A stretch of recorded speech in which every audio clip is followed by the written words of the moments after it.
Hello, lovely people. Welcome to my review of Elusive by Genevieve Cogman. Dooby dooby dooby dooby dooby dooby dooby dooby dooby doo. Dooby dooby dooby dooby dooby dooby dooby dooby Sophie Vlogs. I just want to start by saying a big thank you to Macmillan and Tor for inviting me to be part of the blog tour for this book release. This is my first ever blog tour, which is very exciting. As you know, if you've watched this channel for a while, I am a big Genevieve Cogman fan.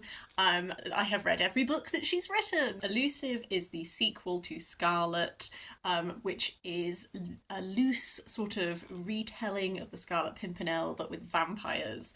By the time this video is going up, this book is now out. I thought that what I would do is just give you like a little tiny review, tell you some of my thoughts upon reading it. I had a really great time, as I always do with Genevieve Cogman books. The setup for this second book in the series is that Talleyrand has gone missing and the League of the Scarlet Pimpernel is investigating his disappearance. Our main character, Eleanor, is involved in these investigations. As they look into Talleyrand's disappearance, it becomes apparent that there might be a larger plot underway, and so Eleanor and the League of the Scarlet Pimpernel sort of get drawn into this. I had a brilliant time reading this. There is something so compelling to me about the French Revolution as a setting for this series because the French Revolution was such an interesting time. A little historian fan Sophie coming out here, but I just think the French Revolution is such an interesting time in history and particularly works really well with this series because first of all, this basic concept of aristocrats being vampires who are literally like sucking people dry feels very on point as like a metaphor, but also it lends itself so well to complexities of politics and thought because the founding principles of the revolution as it went on, it moved further away from those. It was a time of such radical change and such complete rethinking of society, but as is somewhat inevitable when lots of humans get together to try and do something, conflicting thoughts happen and you move away from your original start point, and this atmosphere of fear and paranoia that builds, and accusations and people turning on each other. Even you could get accused of counter-revolutionary actions if you're just not wearing the right kind of clothing when you're out and about. Like, it was such this heightened existence in public that I think lends itself so well to a narrative where you have people who are trying to infiltrate and disguise themselves and conduct like illicit doings. Like, it lends itself so well these like high stakes. What has been really great about this second book is seeing Eleanor and her sort of political awakening, because in the first book in the series, obviously she as a servant being brought into this league and being involved in their actions and being around people of a much higher class, like she feels that class difference very distinctly. And by this second book, her political awareness has developed because of being around these people who share this like worldly knowledge and read newspapers and all of that, but because she is not the same class as them, you get a really interesting sort of tension between how the rest of the league functions and the type of politics that they take for granted and that kind of thing, and then how Eleanor functions and how Eleanor is treated. And that has both a class element because she is lower class and therefore the types of situations that she's able to be in. Sometimes she's not able to be in the same situations as them because she can't pass for an upper class person, but sometimes the fact that she is of a lower class is so vital in achieving their aims because she can go places that they simply cannot. But also there is a gendered element as well, because it's not just that she's from the serving class, but she's also a woman, and that also carries with it extra layers of usually danger. But what I really enjoyed about this sequel is how much time Eleanor gets to spend, frankly, like on her own. She does a lot of solo missions or that kind of thing, which are allowing her to really develop herself outside of this league that she's a part of. She has to do a lot of thinking on her feet and a lot of of taking the training that she's been given by the League and just like running with it and making a plan. And I really, really enjoyed her character development in that way, as well as the concept that's at the heart of this, which is sort of the League of the Scarlet Pimpernel doing infiltrating areas in the revolution and saving people and whisking them out at the last minute and all that kind of thing. There is a supernatural plotline that came in quite late in the first book. He's developing a little bit more in this one.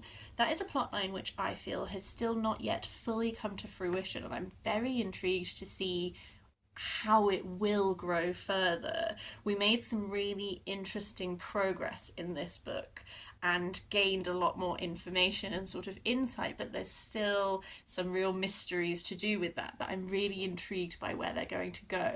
But I did enjoy the little steps along understanding that we've taken. I also really enjoyed that alongside this sort of more supernatural side, we had like kind of a look at science and magic, and this concept of like maybe magic is just science you don't really understand yet, because again, as well as this being a time of like revolutionary thought, it was also a time of like great learning and understanding. There are elements in this plot that are to do with like cutting edge scientific development and all that kind of stuff, and I really enjoyed that sort of pairing of the two. In a similar way, a lot of the first half of this takes place in England rather than France, and I wasn't sure if I was going to love that as much, because I really enjoyed the tension of them being in revolutionary France and all of that kind of thing. Actually, I really enjoyed how much of this time we spend in England, because you get to see how these principles which are being enacted in France, the impact that has on England, because these are not it is a time of radical thought and of rethinking the way that things have always been, and like borders are porous, and just because like radical change is happening in across the sea doesn't mean that it's not going to also come over here. So I really liked seeing that, spending that time in England, as well as developing plot points and setting up characters and pawns and that kind of thing. I did also really like seeing how, just like not even always explicitly, but you just from what is happening around our main cast of characters, you can see like the impact that these new ways of thinking are having, and it's not an isolated French experience. Because we do spend quite a lot of time in England sort of like setting up pieces,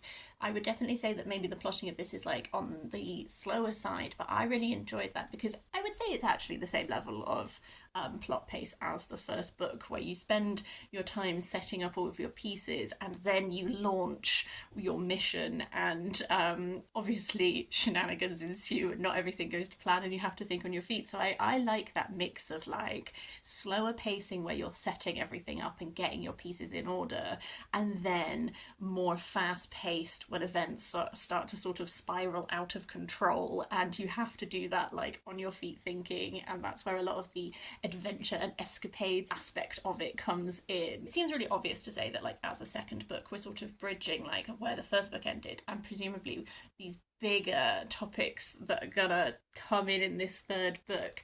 I think it did it really well while still also doing like solid character development, particularly in regards to Eleanor's character. I feel like she's taken some real steps, and I think that the Eleanor at the end of this book is set up in a very intriguing position, and I'm super interested to see what her arc in the next book is going to be. I keep saying that, I keep being like, I'm very intrigued for the third book, but I am still fairly indifferent about the sort of like romance narrative in this book. But I would also say, first of all, we all know that I very rarely care for romances in books. I am apparently a cold-hearted beast, but also it's actually not that big of a thread. So sometimes I read books and I'm like, oh god, please stop putting the love interest, I don't care.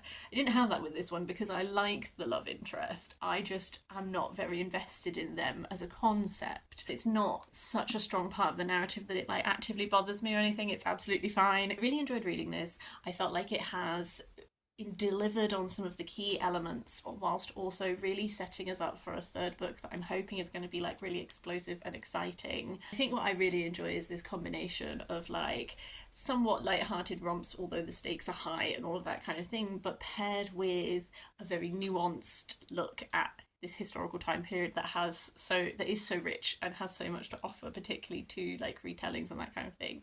So yeah, I really enjoyed this. Thank you again to Macmillan for inviting me to be part of this blog tour. I would really, really love to hear from you if you have read Elusive or if you've just read Scarlet, what you were looking for from Elusive. Any and all thoughts really welcome. Please do leave a comment down below if you fancy it. Otherwise, I hope you have a very lovely day and I will see you next time for something different.